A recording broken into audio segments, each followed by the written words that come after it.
11 November 2023 Hazrat Maulana Zahirul ইসলাম সাহেব দামাত বরকাতুহুমের মহিলাদের উদ্দেশ্যে গুরুত্বপূর্ণ ইসলাহি বয়ান।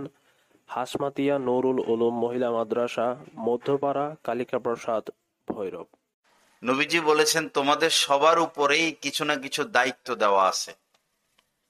সবার উপরে দায়িত্ব আছে। ইমামের উপর দায়িত্ব আছে, পিতার উপরে দায়িত্ব আছে, মায়ের উপরে দায়িত্ব আছে, স্ত্রীর উপরে দায়িত্ব আছে, আলেমদের উপরে দায়িত্ব আছে।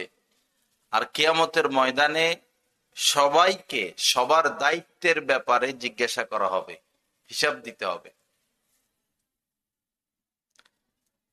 মোবাইলের মধ্যে দুনিয়ার খারাপ খারাপ জিনিস, যদি যাদের হাতে ক্ষমতা আছে, যেমন সরকার যদি চায় যে মোবাইলে খারাপ কোনো জিনিস আমরা রাখবো না, তাহলে মোবাইল ফ্রেশ। যেমন উত্তর কোরিয়ার কিম, তার দেশে সাধারণ মানুষ কেউ নেট ব্যবহার করতে পারে না, কেউ না। বিভিন্ন ভার্সিটি আছে চীনে, জাপানে, ভারতে, পুরা ভার্সিটি ছাত্র ছাত্রী মোবাইল নিষেধ। আর আমাদের ভার্সিটি এমন যে মোবাইল তো নিষেধ দূরের কথা, ওয়াইফাই ফ্রি। আমাদের ভার্সিটি গুলোতে কি ফ্রি? Wifi free. সিলেটের মেয়র পুরা সিলেট ওয়াইফাই কানেক্টেড দিয়ে আনন্দে অনুষ্ঠান ডাকছে। অনুষ্ঠানে শত শত মানুষ। সে নিজেকে সফল বলে দাবি করলো। কেন? যে সে ঘরে ঘরে ওয়াইফাই দিয়ে দিতে পারছে। এটার নাম সফলতা। এশিয়া মহাদেশের 1000 ভার্সিটি পড়ালেখায়, 1000 ভার্সিটির মধ্যে আমাদের বাংলাদেশের ঢাকা ভার্সিটি নাই। 1000 ভার্সিটির মধ্যে বাংলাদেশের একটা ভার্সিটির নাম নাই। তো পড়ালেখা কোন পর্যায়ে? ডাক্তার হইতে দেরি নাই, মানুষের পেট কেটে কেটে পয়সা কামাও। ডাক্তার হইতে না হইতে কোটিপতি। এখান দিয়ে কোম্পানির থেকে খায়, হাসপাতালওয়ালার থেকে খায়। সিজারের দরকার নেই, সিজার করে। অপারেশনের দরকার নাই, অপারেশন করে। আমার গলায় সমস্যা, ডাক্তারের কাছে গেলাম, কি ওষুধ টষুধ লেখা, বলতেছে ওষুধে ভালো না হলে গো টু অপারেশন। তো তার এই কথা শুনে তার ওষুধ খাওয়া আমি বাদ দিয়ে দিছি, যেহেতু তার অপারেশনেই টার্গেট, তো ওষুধই হেমার্কাই দিছে।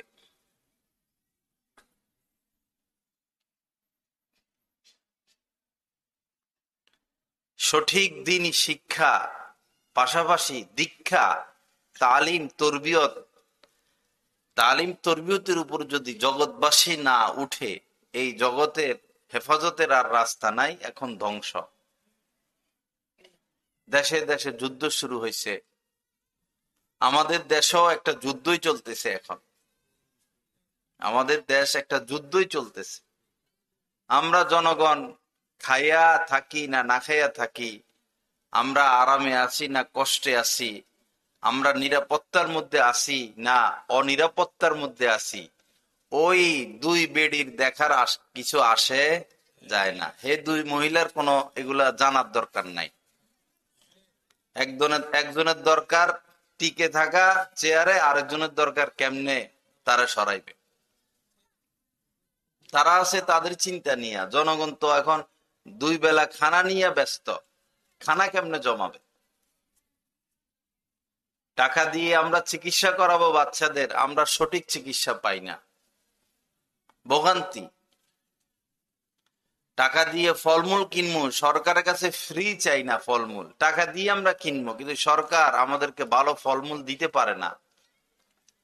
মাছ, তরকারি, গোশত, দৈনিক যে সমস্ত জিনিসের দরকার আমরা টাকা দিয়ে কিনবো। যারা পরিচালক যারা ব্যবস্থাপক তারা ঠিকই বেতন নিচ্ছে, ভাতা নিচ্ছে, কিন্তু দায়িত্ব পালন কেউই করতেছে না। আল্লাহ পাক আমাদেরকে সুন্দর একটা দেশ নসিব করেন, সুন্দর একটা রাষ্ট্র দান করেন, যারা দেশের জন্য, জাতির জন্য নিজের স্বার্থ ত্যাগ করে কাজ করবে, এরকম চেয়ারম্যান, এরকম মেম্বার, এরকম এমপি, মন্ত্রী, প্রেসিডেন্ট, প্রধানমন্ত্রী আমরা আল্লাহ পাকের কাছে চাই। কি বলেন? যদি ইসলামী হুকুমত আসে বা থাকতো, তো তাহলে এই যে এখন চরিত্রহীনতার অবস্থা, 100টা মেয়েকে বিয়ে দিলে 80-90টা মেয়ে এটা বলে যে স্বামীর শারীরিক সমস্যা, অথবা স্বামী দুর্ব্যবহার করতেছে, অথবা স্বামীর অবজেকশন স্ত্রীর চারিত্রিক সমস্যা। এখন বিয়ে যা হয় শহরে, তালাক হচ্ছে এর থেকে বেশি। প্রত্যেকটা ঘরে আগুন জ্বলতেছে, সুশিক্ষার অভাব। আর সুশিক্ষা এখন কই পাবো? মাদ্রাসায়ও সমস্যা। যে মাদ্রাসার মধ্যে টাকা পয়সা আছে, অভাব অনটন নাই, সে মাদ্রাসার কমিটির পদ নিয়ে কাড়াকাড়ি। আর যে মাদ্রাসা চলে না, অভাব অনটন, সে মাদ্রাসায় মিটিং দিলে কেউ আসে না। যে মসজিদ অনেক টাকা পয়সা, সে মসজিদে কে সভাপতি, কে সেক্রেটারি, কে কেশিয়ার হবে, আগ থেকে আলোচনা সমালোচনা, গুনগুন গুনগুন গুনগুন, ফাড়াফাড়ি। আর যে মসজিদ বৃষ্টি হলে পানি পড়ে, রোদ পাখা নাই কোন রকম, সেখানে ডাকলেও কেউ আসে না। সব জায়গায় সমস্যা। বোঝা গেল কিয়ামত সন্নিকটে। ইকতারাবাতিস সাআ, আল্লাহ পাক বলছেন কিয়ামত নিকটবর্তী হয়ে গেছে। কিয়ামত নিকটবর্তী হয়ে গেছে। কিয়ামতের আগে কম বেশ সকল মানুষেরই সুদের সাথে সম্পর্ক হয়ে যাবে। আপনাদের এই এলাকায় যত মানুষ ব্যবসা করে, আপনারা একটা তদন্ত চালান, দেখবেন 80 ভাগই সিসির থেকে ব্যাংকের সাথে সিসি। 99%। ওই ভাই 99-তে গেছে, আমি তো 80 বলছি ডরে ডরে। এনজিও থেকে আইনে রাখছে, গ্রামীণের থেকে আইনে রাখছে, ব্যাংকের থেকে আইনে রাখছে। আপনি আগুন খাইয়া হজম করতে পারবেন? সুদ খাওয়া মানে আল্লাহর সাথে চ্যালেঞ্জ করা। সুদ খাওয়া মানে কার সাথে চ্যালেঞ্জ করা? আল্লাহর সাথে। আপনি চাইতেছেন সুদ খাইয়া, সুদ নিয়া লাখপতি কোটিপতি হবেন, আর আল্লাহ পাক বলতেছেন তুমি যত টাকাই সুদ নাও না কেন, আমি তোমার রাস্তায় বসামু। ইয়ামহাকুল্লাহুর রিবা, কোরআনে কারিমে আল্লাহ পাক বলেছেন তিনি সুদকে নিশ্চিহ্ন করবেনই করবেন। দেখবেন যারা সুদ খায়, ঘুষ খায়, তাদের মধ্যে হায় হুতাশ, অস্থিরতা, মুখে কোনো, চেহারায় কোনো নূর নাই, কোনো স্বস্তি নাই। গাড়ির চাক্কা যেভাবে ঘুরে, তাদের ব্রেন এরকম ঘুরতে থাকে। কেমনে 2 টাকা কামাইবে, কেমনে বড় লোক হবে। পরে কামায় তো ঠিক, এমন অসুখ হয় একসাথে সব শেষ, এমন বিপদ হয় একসাথে সব শেষ। অথবা দোকানে আগুন লাগে, অথবা ছেলে মাইরা নিয়ে যায়, মেয়ে মাইরা নিয়ে যায়। যে কোনো একভাবে সুদের এটা নাপাক, তো এই নাপাক আল্লাহ পাক রাখবেন না।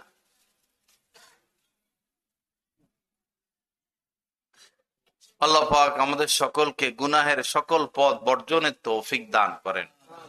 বাবা, এখন শের জামানা, এখন আলেম ওলামাদের মধ্যেও 2 ভাগ হয়ে গেছে। কেউ হক্কানি আর কেউ হক্কানি না।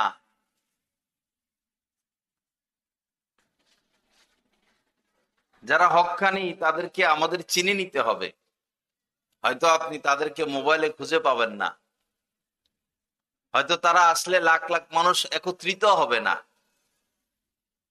সাধারণত ওই সমস্ত বক্তারা আসলে মানুষ একত্রিত হয় যারা বাইরালি, কন্টাকি, গলাবাজি যারা করে, সুর যাদের সম্পদ,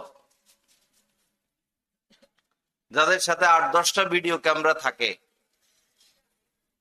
নবীজি যেটাকে লানতের কাজ বলেছেন, আর যারা এই লানতি কাজে ব্যস্ত তাদের থেকে আমরা দিন শিখি। তো কি শিখলাম? পয়সা ছাড়া যাই ওয়াজ করতে পারে না, অ্যাডভান্স দিতে হয়, এত এত অ্যামাউন্ট দিতে হয়, সে কিসের দিনের কথা বলবে? তারা তো বাইন্দা দইরা মারা দরকার, দিন বিক্রি করে খায়। আল্লাহ পাক কোরআনে কারিমের মধ্যে বলেছেন যে কুল, নবীকে বলছেন যে আপনি বলুন, লা আসআলুকুম আলাইহি আজরান, এই যে তোমাদেরকে দিনের কথা বলতেছে, কোনো বিনিময় চাই না। বলুক তো দেখি বাইরালিরা এরকম ঘোষণা দেখ, যাদের নাম শুনলে আপনারা লাখ লাখ জমা হন, এরা এরকম একজন ঘোষণা দেখ যে 1 টাকাও নিব না। এটা তো কোরআনের আয়াত, বললাম হুজুর এখানে বসা আছে, কুল্লা আসআলুকুম আলাইহি আজরান, কোনো বিনিময় চাই না। বলুক তো দেখি বাইরালিরা এরকম ঘোষণা দেখ। যার নিজের মধ্যে সমস্যা, তার থেকে কি দিন শিখবো আমরা? যে শিক্ষকের চরিত্র খারাপ, ছাত্রীর সাথে প্রেম করে, ছাত্রী বিয়ে করে, এই ছাত্রীর দিকে তাকায়, ওই ছাত্রীর দিকে তাকায়, সুন্দর সুন্দর মেয়েদেরকে সামনে নিয়ে বসায়, সুন্দর যেগুলো এগুলোর সাথে নরম নরম কথা বলে। তো শিক্ষকেরই তো চরিত্রের মধ্যে সমস্যা, তার থেকে ছাত্র ছাত্রী কি শিখবে?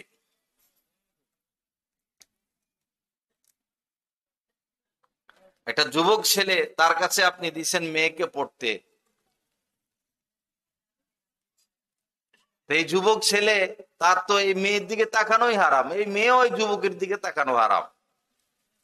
আর যেখানে কুদৃষ্টি হয় সেখানে তো আল্লাহর লানত বর্ষণ হইতে থাকে, গজব নাজিল হইতে থাকে। বিপদ তো আমরাই টাইনে আনতেছি, সকল বিপদ টেনে আনি আমরা। আবার বিপদে পড়ে গেলে আল্লাহ কি করে? এখন যেভাবে আমরা সীমা লঙ্ঘন করতেছি সবাই, যখন গজব আসবে আর বিপদ শুরু হবে, তখন ঠিকই বুঝবো, কিন্তু তখন তো উত্তোলনের আর রাস্তা থাকবে না। গজব আসলে তো আসেই, ওই সময় বুজুর্গরা দোয়া করবে, তাও দোয়া কবুল হবে না।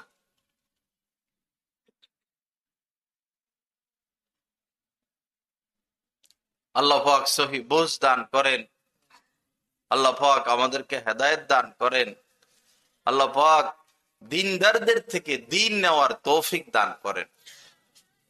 সবার থেকে দিন শিখা যাবে না,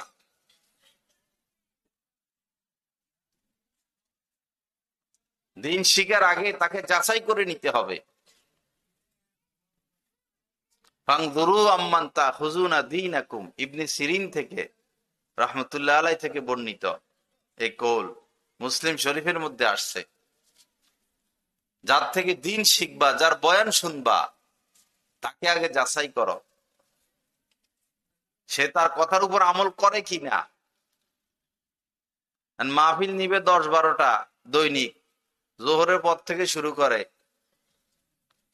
স্টেজে উঠে যায় আর 1 লাখ টাকা পকেটে ঢুকায়, আছে টাকা কামানে নিয়ে ব্যস্ত। তাদের থেকে কি দিন শিখবো আমরা?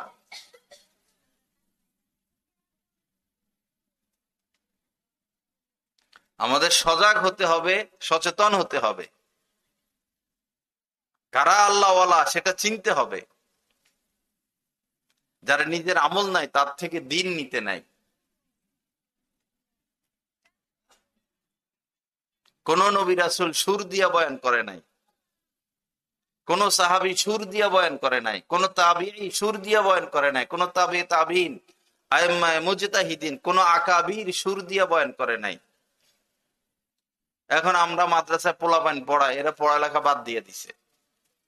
মাদ্রাসার পোলাপাইন পড়ালেখা বাদ দিয়ে দিতেছে। এরা কয় হুজুর হইয়া ইমামতি করে আর কয় টাকা পামু, বক্তা হইতে পারলে তো প্রতিদিনই লাখ লাখ টাকা ইনকাম। সব বক্তা হইতেছে,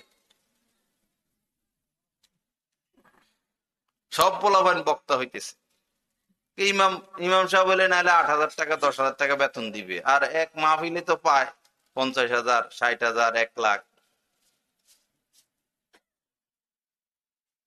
আল আল বারাকাতু মা আকাবিরিকুম, নবীজি বলেছেন বরকত, কল্যাণ, সফলতা তোমাদের আকাবিরদের সাথে।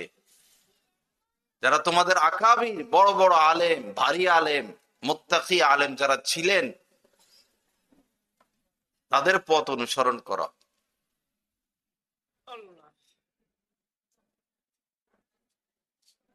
হযরত মাওলানা আশরাফ আলী থানভী রহমতুল্লাহ আলাই, যিনি হাকিমুল উম্মত ছিলেন, মুজাদ্দেদে জামান ছিলেন, যার লেখা 2000 কিতাব এই পৃথিবীতে পাওয়া যায় বর্তমানে, এত বড় আলেম, বাংলাদেশে একবার এসেছিলেন। ঢাকার নবাব তাকে দাওয়াত করছেন, ওনার বাড়ি ছিল ভারত থানা ভবনে। দাওয়াত করছেন, তিনি দাওয়াত রাখছেন, শর্ত দিছেন 3টা। দাওয়াত রাখা শর্ত কয়টা দিছেন? 3টা। প্রথম শর্ত দিছেন, আমাকে কোনো হাদিয়া দেওয়া যাবে না। শুনতেছেন নি আমার কথা? এরকম লোক কয়জন পাইবেন? ভিডিওওয়ালা একজন রাজি করাইতে পারবেন, যারা ভিডিও ক্যামেরা নিয়ে ঘুরে, যে হুজুর আমাদের গরিব এলাকা, আপনার অনেক ভক্ত টক্ত, আপনারা শুধু ভাড়াটা দিমু, যাতায়াত খরচ দিব, আসেন? আসবে? তা আপনারা যান কেন? আপনারা তাদের বয়ান শুনতে যান কেন? হেরা আইলে এরকম পাগল হয়ে যান কেন? কি আছে তাদের মধ্যে? যারা দিন বিক্রি করে খায়।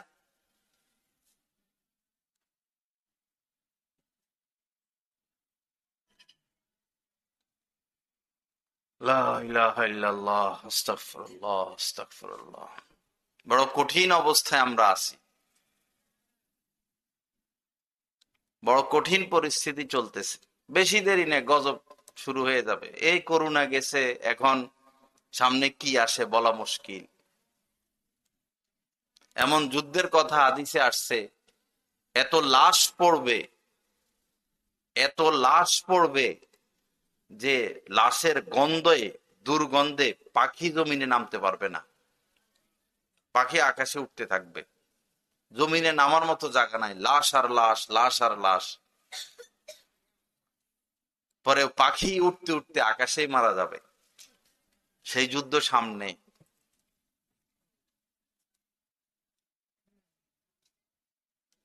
কি উপায় হবে?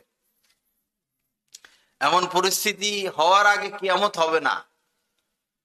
এমন পরিস্থিতি হবে, কোন মানুষ গিয়ে কবরকে জড়াইয়া ধরবে। হাদিসে আসছে, মানুষ গিয়ে কবরকে জড়াইয়া ধরবে আর কানবে আর বলবে, হায় আমি যদি তোমাদের অন্তর্ভুক্ত হইতাম, আমি যদি জগৎবাসীর অন্তর্ভুক্ত না হয়ে কবরবাসী তোমাদের অন্তর্ভুক্ত হইতাম, তা আমার জন্য কল্যাণ হইতো। কবরকে জড়াইয়া ধরে এভাবে চিৎকার করবে, অভাব অনটনের কারণে না, পেরেশানির কারণে, অস্থিরতার কারণে, দুঃখের কারণে, ছেলের জ্বালা, মেয়ের জ্বালা, মায়ের জ্বালা, বাবার জ্বালা, স্ত্রীর জ্বালা, এই সন্তানের জ্বালা, স্বামীর জ্বালা, সমাজপতিদের জ্বালা, ওই দুঃখ কষ্ট, অস্থিরতা, টেনশন ভোগ করতে করতে কবরবাসীকে জড়ায় ধরে বলবে যে তোমাদের অন্তর্ভুক্ত হইলে আমার জন্য ভালো হইতো। শেষ জামানায় পৃথিবী তার কলিজার টুকরা সামনে পেশ করে দিবে। অর্থাৎ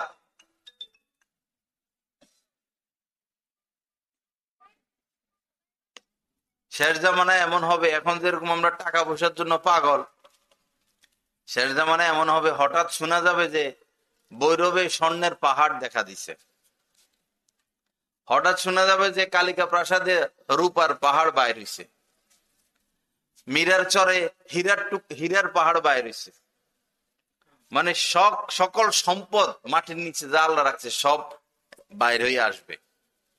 তখন চোর যে চুরি করে হাত কাটছিল, মানে চুরি করছিল, সে ওই স্বর্ণের পাহাড়ের কাছে যায় বলবে, এই সম্পদের জন্য চুরি করছিলাম, আজ কি করব। কয় মন মহিলারা কানে লাগাইবে স্বর্ণের পাহাড়ে তো উপস্থিত। কয় মন হীরা নিবেন, হীরার পাহাড়ে তো উপস্থিত।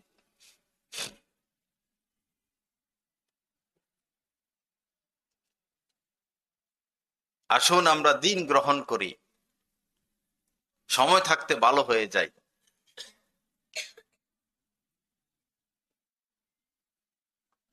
নিজেদের দোষ ত্রুটির গুলোর দিকে আমরা তাকাই এবং ছাড়ার চেষ্টা করি। বিশেষভাবে নারীদের পর্দা। নবীজি দুনিয়াতে আসার আগে বা দুনিয়ায় যখন এসেছেন, নবুয়ত পেয়েছেন, ওই জামানায় নারীদেরকে বাজারে বেচা কিনা করা হইতো, এখনো হইতেছে। এখন ডিজিটাল পদ্ধতিতে নারীদেরকে কিনা হয়। ওই সময় সারা জীবনের জন্য কিনা হইতো, এখন হয়তো শর্ট সময়ের জন্য তাদেরকে কিনা হয়। পদ্ধতি চালু আছে। একজন মানুষ বাজারে গেছে, এখন যেরকম গরু উঠে বাজারে, ছাগল উঠে, হাঁস মুরগি উঠে, ওই জমানায় এই নারীরা বাজারে নারীদেরকে এভাবে উঠানো হইতো। তো যাইতো, পছন্দ করতো, যারা পছন্দ হইতো নিয়ে আসতো, কিছুদিন ডাইকে ডাইকে আবার বিক্রি করে দিত। স্বামী মারা গেলে নারীদেরকে সম্পদ দেওয়া হইতো না। ইহুদিদের ধর্মে ছিল, নারীরা যখন মাসিক হইতো তাদেরকে জঙ্গলে রেখে আসতো, ঘরে জায়গা দিত না। বিভিন্নভাবে নারীদের উপর অত্যাচার করা হইতো। এই পরিণতি মহিলাদের কখন হয়েছিল? যখন তারা সস্তা হয়ে গেছিল, বেপর্দায় নেমে গেছে। নারীরা যত বেশি বেপর্দায় নামবে, তত বেশি তারা সস্তা হয়ে যাবে, পাইকারি হয়ে যাবে, দামহীন হয়ে যাবে, মূল্যহীন হয়ে যাবে, হয়ে যাচ্ছে। তাদের কোনো মূল্য থাকবে না সমাজে। আল্লাহর হস্তে আপনারা আপনাদের মেয়েদেরকে পর্দায় ঢুকান, আপনাদের স্ত্রীদেরকে পর্দায় ঢুকান, তাদের জীবনটা বাঁচান। তারা না কেসাতুল আকল, তাদের জ্ঞান বুদ্ধি কম, অর্ধেক। তারা বুঝবে না তাদের ক্ষতি। তারা মনে করবে সাজ সজ্জা করে রাস্তাঘাটে ঘুরলে আমাদের দাম বেশি। আসলে তো তার দাম কমে যাচ্ছে। একটা মেয়ে একবারই চুল খোলা, হাত খোলা, বুক খোলা, পিঠ খোলা, পাতলা জামা পরা দোকানে যাইতেছে, বাজারে যাইতেছে, বিয়ের অনুষ্ঠানে যাইতেছে, তো মানুষ তো তার নিয়ে মজা করে, গল্প করে, মজা করে। তো সে খুব খুশি, হ্যাঁ সবাই আমার কাছে আসতেছে, আমারে দেখতেছে, আফা আফা, বাবি বাবি, তার কি দাম। কিন্তু সে তো বুঝে না যে লোকগুলো এসে তার সাথে গল্প করে, রং তামাশা করে, এরা মনে মনে ঠিকই এটাও বলে যে কিরকম নষ্ট হয়েছে দেখো। মনে মনে এটা বলে কিনা, বলে যে গায়ে কাপড় চোপড় নাই, বেড়া পুরুষের সাথে এভাবে আড্ডা দেয়, রাস্তা রাস্তায় ঘুরে, পর্দা করে না, কি বেশরম, কি নির্লজ্জ। মনে মনে এটা বলে কিনা, বলে। মহিলাদের তো এই খবর নাই। এই মহিলা যেদিন মরবো, ওই দিন আল্লাহ পাকের পক্ষ থেকে সবার অন্তরে একটা মেসেজ চলে যাবে। সবাই বলবে যে বেশি সুবিধাজনক আসিল না, চরিত্র খারাপ, পুরুষদের সাথে উঠা বসা করত, আর পর্দা করে। এরকম কোন নারী মারা গেলে তখনও সবার অন্তর একটা মেসেজ যাবে, কি? সবাই বলবে, হায় রে, অনেক ভালো মহিলা ছিল, অনেক নেককার মহিলা ছিল, চলো চলো জানাজায় যাই, আল্লাহ মহিলাটার আপনি মাফ করে দেন। আর ওই শয়তান মারা গেলে বলবে যে শয়তানটা দূর হইছে, এলাকা পবিত্র হইছে। যারা বাহিরে পুরুষদের সাথে উঠা বসা, যে নারীদের তারা কিন্তু সংসার জীবনে সুখী হয় না। আপনারা যারা নায়িকা, গায়িকা, নর্তকী বা ফ্যাশন যে মহিলারা করে, এদের ঘর সংসারের খবর নেন। কোন নায়িকা ঘর সংসার করতে পারে? এদের ঘর সংসার নাই। এরা শুধু ওই মানুষ বাহবা দিবে, প্রশংসা করবে, এটার লোভে নিজের ইজ্জত বিলীন করে দিচ্ছে। এই পৃথিবীটার যত মূল্য, এই সারা পৃথিবীর যত মূল্য, একজন মহিলার সতীত্বের মূল্য এর থেকে বেশি। সারা পৃথিবীকে যদি এক পাল্লায় রাখে, আর কোন পবিত্র নেককার নারী মেয়ের সতীত্বকে এক পাল্লায় রাখে, সতীত্বের পাল্লা ভারী হবে। আর সেই সতীত্ব মেয়েরা স্বেচ্ছায় বিলি করতেছে, স্বেচ্ছায়। আগে হিন্দু মেয়েরাও নিজের সতীত্বের হেফাজত করত, এখন মুসলিম মেয়েরাই গোপনে গোপনে অমুক ছেলের সাথে লাইন, অমুক ছেলের সাথে লাইন। জানে মা বাবা, টের পায়, দেখেও না দেখার ভান করে। একটা মেয়ে কোন পর্যায়ে গেলে তার সাথে তার ক্লাসমেটরা দেখা করতে আসে করে, মাগরিবের পরে দেখা করতে আসে, মা আমার ক্লাসমেট, আমার বন্ধু। মা বলে বসো, আমি চা নাস্তা দিই। মা এক জাহান্নামী, মেয়ে আরেক জাহান্নামী। মেয়ের আবার কিসের ছেলে বন্ধু, ছেলের আবার কিসের মেয়ে বন্ধু? যাদেরকে স্কুলে পড়ান, কলেজে পড়ান, আপনাদের মেয়ে খাতা বইটা খুলে দেখেন, দেখবেন জায়গায় জায়গায় লাভ চিহ্ন লিখে রাখছে, A+C M+D, লাভ চিহ্ন দিয়া দিয়া দিয়া দিয়া। কিসের পড়ালেখা? কোথায় পড়ালেখা? পড়লেও পাস, না পড়লেও পাস। এই দেশে আর পড়ালেখা হবে? না পড়লেও পাস, পড়লেও পাস, তো আর পড়ার দরকার কি?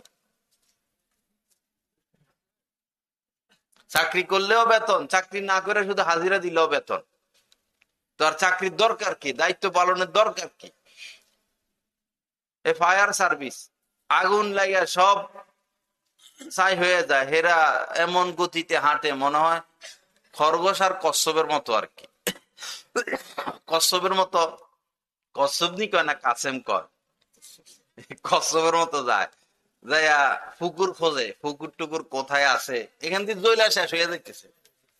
পুকুর খোঁজে, পাইপ টান দেয়, ঠান্ডা মাথায়, কোনো টেনশন নাই, কোনো পেরেশানি নাই।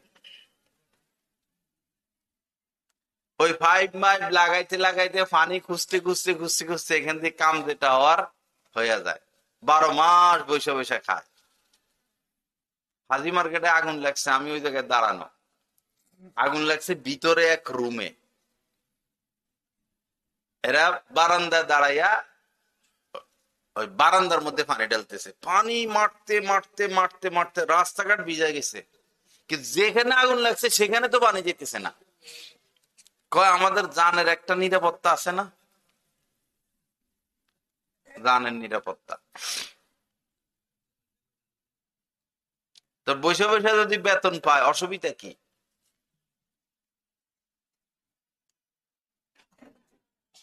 অন্যের সমালোচনা করলে আমাদের বাঙালিদের কাছে ভালো লাগে, ওয়াজ জমে ভালো, সরকারের বিরুদ্ধে, অমুকের বিরুদ্ধে নারায়ে তাকবীর, স্টেজ গরম। যারা নারায়ে তাকবীর দিতেছে হেরা কি কম অপরাধী? যারা এখানে বসে রয়েছে হেরা কম অপরাধী? আমি আপনি কি অপরাধ মুক্ত? আমরা কবে ভালো হব? আমরা তো ভালো হওয়ার নিয়ত করি না। এই যে যুবক ছেলে ফেলে বেশিরভাগ ফেসবুকে আক্রান্ত, দেখেন না বুঝাইয়া একটারে ছুটে আনতে পারেন কিনা, মরে যাবে, আত্মহত্যা করবে। নেট ছাড়া একদিন যুবকদের এখন বেঁচে থাকা অসম্ভব। যে রোগী এমন অবস্থা যে অক্সিজেন না লাগাইলে টিকে না, অক্সিজেন লাগিয়ে রাখতে হয়, অক্সিজেন ছাড়া চলে না, মারাই যাবে অক্সিজেন নাকে। এখন আমাদের যুবক যুবতীদের অক্সিজেন হইলো ফেসবুক, এটা ছাড়া বাঁচবে না। খারাপ খারাপ সব দেখে, আর গোপন পাপে লিপ্ত হয়, আর সব কাপুরুষ হয়ে যাইতেছে, সব কাপুরুষ হয়ে যাইতেছে, ব্রেন শেষ হয়ে যাইতেছে, আকল নষ্ট হয়ে যাইতেছে, রুচি নষ্ট হয়ে যাইতেছে, মন মানসিকতা নষ্ট হয়ে যাইতেছে, অকর্মা হয়ে যাচ্ছে। আগে বুড়া যারা ময়মুরব্বী আছেন, আগের জামানায় এই কালিকা প্রাসাদ বৈরবের থেকে চাউলের বস্তা মাথা নিয়ে আসতো না, আনতো কিনা? আলুর বস্তা, চাউলের বস্তা মাথা করে, আবার ধান করবে, ধানের বস্তা মাথা নিয়ে বৈরবে চলে যেত না? আমাদের যুবক ছেলেদেরকে যদি এখন চাউলের বস্তা একটা তুলে দেয় যে বাবা কালিকা প্রাসাদ নাও, খুঁজে পাওয়া যাইব?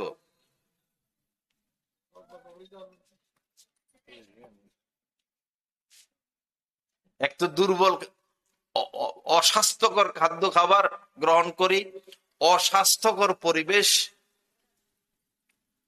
এরপরে পাপের কাম তো আছেই।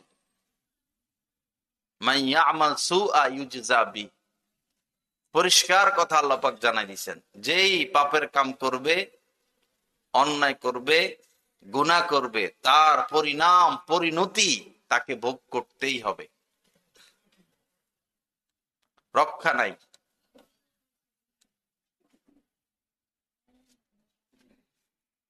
অমাইয়া আমাল মিসকালা যাররাতিন খায়রান ইয়ারা, কেউ যদি ভালো কাজ করে এটা সে পাবে।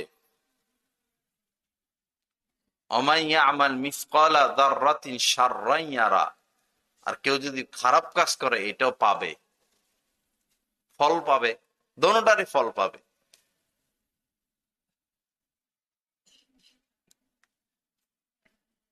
আল্লাহ পাক আমাদের সকলের প্রতি মেহেরবানি করেন। আল্লাহ পাক আমাদেরকে সৎ পথ অবলম্বনের তৌফিক দান করেন। বাবা একটু হিম্মত করি, ওয়াজ শুনেই এটা, এখানে ওয়াজের পরে হয় কি, কোন হুজুর জমাইছে ভালো, কোন হুজুরের কণ্ঠটা ভালো, এই নিয়ে আলোচনা। ভাই আমি কি নিতে পারলাম? বাজারে রুই মাছ উঠছে, কি বাজারে গেছে 10-15 জন, 20 জন, বাজার টাজার কইরা পরে আইছে, কি বাজারে কি খবর? কয় রুই মাছ উঠছে, কাতল মাছ উঠছে, ধনিয়া পাতা উঠছে, নতুন নতুন শাক, নতুন নতুন সবজি, কাঁচা মরিচ। আচ্ছা ভালো কথা, বাজারে অনেক কিছু উঠছে, তুমি আনছো কি? কয় ব্যাগ তো খালি। তো তোমার এই অ্যাডভার্টাইজের দরকার কি ছিল? ওয়াজ অমুক হুজুরে ওয়াজ ভালো হয়েছে, অমুকের কথা ভালো হয়েছে, অমুকে জমাইছে, অমুকে নারায় তাকবীর উঠাইছে। আমার আমল কি হইলো? আমার মধ্যে পরিবর্তন কি আসলো? যারা বেনামাজি ছিল তারা নামাজি হলো কিনা? যাদের মাথায় টুপি ছিল না তাদের মাথায় টুপি আসলো কিনা? যারা সুদ খাইতো সুদ ছাড়লো কিনা? ঘুষ খাইতো ঘুষ ছাড়লো কিনা? যাদের মেয়েরা স্ত্রীরা পর্দায় করতো না তারা পর্দায় আসলো কিনা? যারা কোরআন জানতো না তারা কোরআন শিখলো কিনা, শিকার উদ্যোগ নিল কিনা? যারা ফেসবুক, ইউটিউব, টিকটক, ইমো, এই 4টা অ্যাপ ডিলিট করে দিতে হবে যদি চরিত্র বাঁচাইতে চাই। আরো আছে হয়তো, সব তো আর আমি জানি না। ইমো, ইমো গজবের নাম, ইমো অশ্লীলতায় ভরে গেছে। ইমো, টিকটক, টিকটক ডাউনলোড করাই হারাম। সারা পৃথিবী গায়েল করে ফেলছে টিকটকে।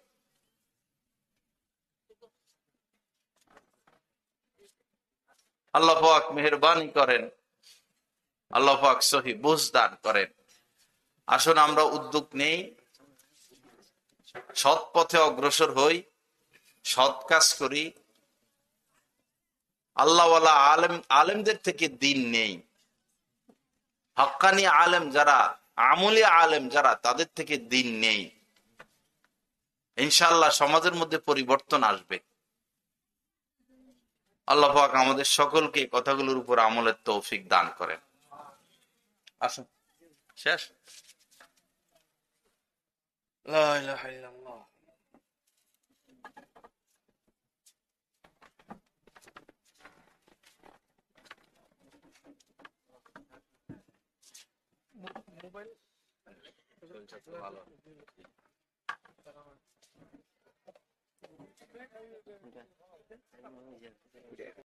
আলহামদুলিল্লাহ, হযরত ওয়ালা দামাত বারাকাতুহুমের প্রতিটি বয়ান পাচ্ছেন নেটের মাধ্যমে, টেলিগ্রামের মাধ্যমে। প্রথমত গুগল প্লে স্টোর থেকে টেলিগ্রাম অ্যাপসটি ডাউনলোড করতে হবে।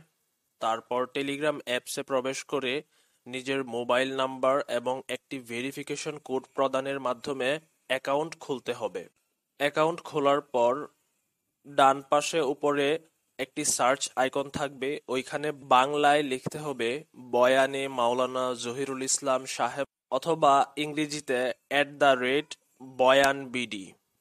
তারপর চ্যানেলে প্রবেশ। পরবর্তী কাজ হলো নিচে জয়েন আইকন থাকবে, ওইখানে ক্লিক করা।